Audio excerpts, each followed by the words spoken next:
Opportunities abound here at the county. Everything we do with respect to meeting the needs of the county relates to goods, services, or possibly construction. These opportunities are available to all business types, all business sizes, but you got to know how to navigate and find these business opportunities. Our supply chain here in Fairfax County is very diverse.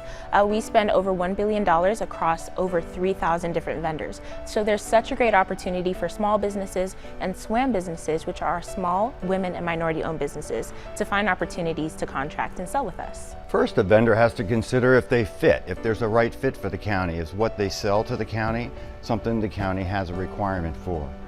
Then they have to consider the business size and how they would sell to the county. Are they interested in more larger contracts, or is the capacity of their business on a smaller scale?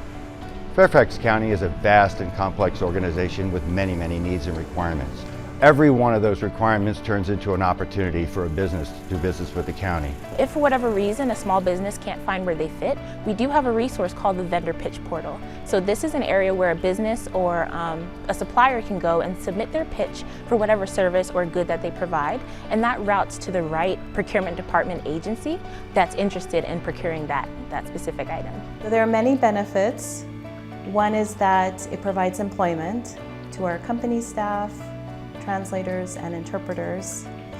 It also means that we're able to show past performance with a county government, and that's been very important for our business development in the public sector. So the relationship with Fairfax County has been fantastic. It's we work specifically with the Office of Elections, and I feel like it gives us a sense of pride. We feel like we're helping the community. That's a good feeling, right? It's good for us to help people out. We know we're helping the county, and I think we're saving them a lot of money as well. Hopefully the videos will allow these vendors to understand the complexities of the organization, and will give them tricks on how to figure out who to talk to, which department they sell their goods and services to, and if it's a good fit for them. Does their business have the capacity to sell to the government? Are they prepared? These videos and educational workshops will help them navigate that process. Supply diversity and innovation go hand in hand. The more perspectives and the more ideas that we have in our supplier base, the more fruitful and full our county looks.